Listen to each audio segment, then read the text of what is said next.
I'm gonna be totally honest, this is another one of those films that I did not have high hopes for, given Tim Burton's recent track record and the fact that I just think he's an overrated filmmaker. But after coming from this film, I just have to say, well played. Well played.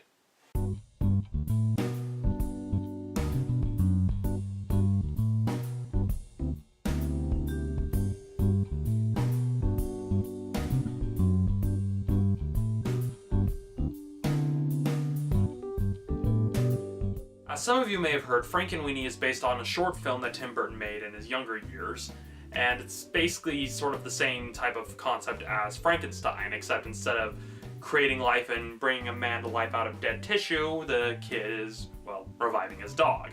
That was basically the premise of the short film, and that's the premise of this film as well. I initially thought that Tim Burton was literally just recycling his own ideas just to make a quick buck, but after watching this film, it really feels like more like he's trying to get back to his roots.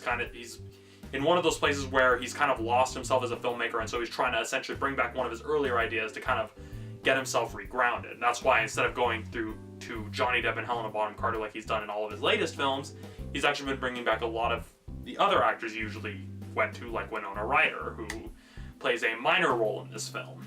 Best comparison I can compare this to is that it has the same aesthetic as Edward Scissorhands if Edward Scissorhands was entirely in black and white. Story-wise, it doesn't try to get too gimmicky. It kind of essentially feels like it's almost copying Paranorman in how it's trying to be a tribute to the classic horror films, because they make a lot of references to a lot of these older films, even in the names of some of the characters and how some of the characters in the film are like caricatures of famous people. Like, you have one character in the film, he's like a kid caricature of Boris Karloff, and then there's the kid who's supposed to be like Igor or Fritz or whatever his assistant's name is, depending on which movie in that franchise you're looking at. And there are some references they make that are they were kind of iffy in my opinion. Like, the whole name Ilsa Van Helsing, I'm just like, okay, unless you're actually going to be suddenly bringing vampires into this, there's no real need to bring in Van Helsing. It does take the basic concept and actually decide to expand it out, and it does so pretty interestingly enough. It lets us see the main character, Victor, as you really see how attached he is to his dog Sparky. You really see the kind of bond they have and, well, the kind of kid he is, in which his father like encourages, oh, you should try a sport and I'll sign your permission slip thing. He wasn't like that direct, though, kind of doing one of those weird things, but again, it was kind of in a nice little comedic way, since his dad is voiced by Martin Short, who also voices a lot of other characters. You really get to see in the first act kind of the motivation for him wanting to revive Sparky after the unfortunate incident. But after he actually does his experiment, things just kind of meh, because it's like the film is constantly shifting focus from one set of characters to another. Like, it can't quite decide if it's focusing on the dog, on Victor, or on all the other students. It's not as bad as other films, but I still would have liked it to have been a little more focused and less omniscient. I mean, there were scenes where it could have been omniscient, and there were scenes where that type of thing did work, but I don't know. There was just some times where focusing on some of the other things didn't quite work for me, except for like a few key scenes. And as for how the characters act, there are just some things that happen in the story, both on part of the characters and just in general, that don't make a lot of sense. I mean, it's not as bad as certain films where things come out of left field, but there's just some cases where you're just like, okay, that happened, don't know why, but it happened. And that's just more what I felt when I was watching this film. I can't really go into too much detail, but let's just say that a lot of the stuff that doesn't make as much sense is what a lot of people would probably see as a lot of the gimmicks that they would try to market, even though they've actually been pretty smart with how they marketed this film instead of trying to ram it up with gimmicks up the wazoo. And that's actually being pretty restrained for Disney standards. The stop motion is really good. It's a Tim Burton movie. It's kind of the usual fare. Things aren't as choppy as I've seen in some of the other stop motion films that have come out nowadays. They've managed to keep things nice and smooth.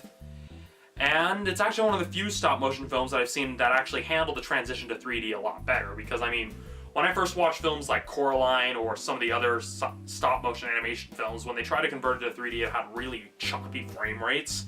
But with the 3D in this one, it does the job. It's just, again, you don't really need to see it in 3D to enjoy the full experience, but I just figured I should comment on it since that's something I've noticed. Yeah, basically the visuals, again, are a lot more subdued. You don't see a lot of like spiraling hills or weird German expressionist anything.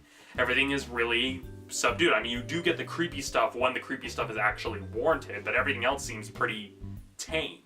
Like I said, it's a lot like Edward Scissorhands. Everything's a lot more subdued, which I really like. It really kind of shows, hey, I can actually tell a story without catering to all the teenagers who want to see all the weird stuff. Even though he's essentially still going to a lot of his go-to people. I mean, we still have Danny Elfman doing the music, and, well, Danny Elfman, he's a good composer and all, but I kept hearing a lot of the stuff sounded pretty similar to earlier stuff. But again, it was better with this one because it didn't feel completely recycled.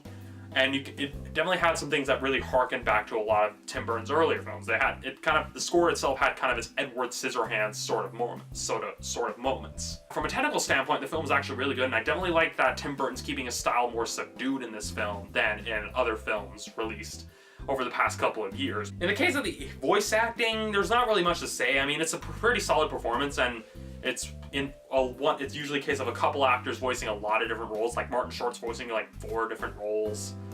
And I think it's also the case with Winona Ryder and a couple of others that are all voicing like multiple roles at once, which is something that used to happen in the past. And so that's actually something else I really like, because it really speaks to the range of the actors involved. Point being, acting, the film does a pretty good job with it.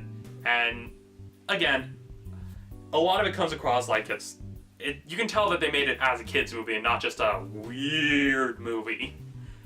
And so overall, I really felt that this film was definitely a lot better than I expected. It does have some flaws to it, but they don't really detract from the overall experience. Some of the flaws are more just a case with the story, but given that it's supposed to be an homage to the horror films of the 40s, I can let it slide. I definitely feel like this is just Tim Burton more trying to get back to his roots, really trying to find his roots and kind of get back to what got him his start in the first place. So, on my personal scale, I'm giving Frankenweenie a 4 out of 5. Like I said, it does have some flaws with the story, but really they're minimal at best and are pretty excusable, given that this is also a kid's film. And it's not like one of those kids films that's just like, oh yeah, kids are stupid, they don't care if you're showing them Neverending Story 3 or Hamlet or something, but it's definitely an enjoyable one. So yeah, it's a pretty good film. Now I know a lot of people are going to be making this comparison. I heard it as I was coming out of the theater. So one of the major comparisons is that, how does this compare against Paranorman? So, in my opinion, you can't really compare the two because they're two radically different styles, but they do kind of have the same tone where they're both kind of homages to old horror films.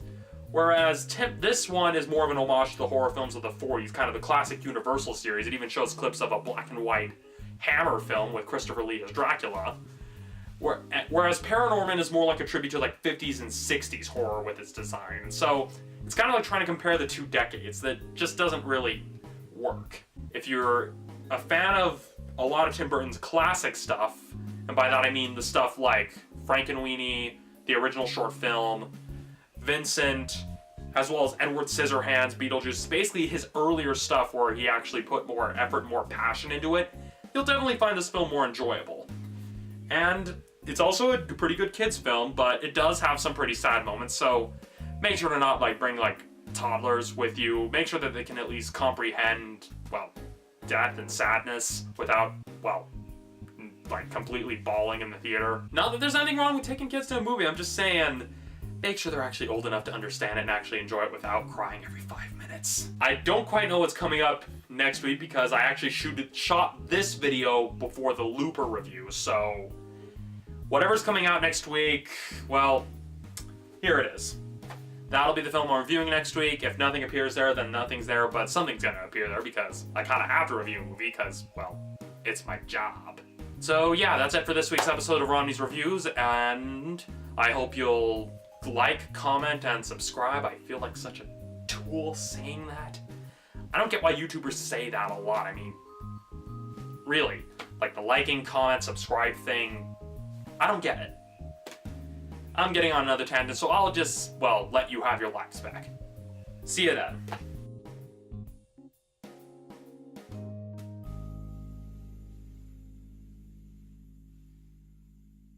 Yeah, not much to talk about, but like I mentioned, I'm shooting this before shooting my review of Looper because I got to go to an advanced screening thanks to my boss, so yeah.